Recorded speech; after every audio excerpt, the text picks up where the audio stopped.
मध्य प्रदेश के मुख्यमंत्री डॉक्टर मोहन यादव ने बड़ा बयान दिया है। उन्होंने कहा कि बाबा साहब अंबेडकर ने भी धारा 370 का विरोध किया था, लेकिन कांग्रेस ने उसे लागू कर देश के साथ अन्याय किया। उन्होंने आरोप लगाया कि कांग्रेस ने जम्मू कश्मीर में अनुसूचित जाति जनजाति के लोगों को उनके अधिकारों से वंचित रखा, अंबेडकर जी के विचारों का अपमान किया। वहीं भाजपा प्रदेश अध्यक्ष वी डी शर्मा ने कहा कि कांग्रेस ने हमेशा दोहरी और झूठी राजनीति की है, जबकि बीजेपी ने बाबा साहब का सम्मान किया है। कांग्रेस को बाबा साहब के अपमान करने के लिए देश से माफी मांगनी चाहिए। इसी को लेकर भाजपा 25 जून को पूरे देश में काला दिवस के रूप में मनाएगी।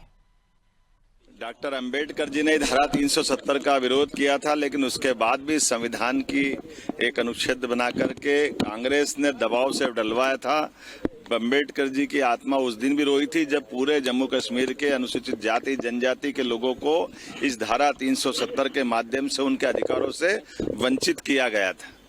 अंबेडकर जी के जीते जी उनको कोई निर्वाचन का किसी लोकसभा का चुनाव कांग्रेस ने जीतने नहीं दिया, और ये डॉक्टर मुखर्जी जी का बलिदान भी इस बात का एहसास कराता कि उस धारा 370 के कारण से डॉक्टर मुखर्जी जब विरोध करने गए और उनके उस घटनाक्रम में आज तक उनके उस समय हुई एक तरह से उस मर्डर की सच्चाई देश के सामने नहीं आने दी। तो ये तो कांग्रेस का इतिहास है। कांग्रेस हमेशा से दोहरे चरित्र की राजनीति करती रही है, झूठ और छल कपट की राजनीति करती रही है। बाबा साहब अंबेडकर के साथ कांग्रेस ने जो किया वो इतिहास कहता है कि बाबा साहब अंबेडकर का हमेशा इन्होंने अपमान भी किया और कभी बाबा साहब अंबेडकर के बारे में इन्होंने कुछ भी काम न करते हुए केवल झूठ बोला।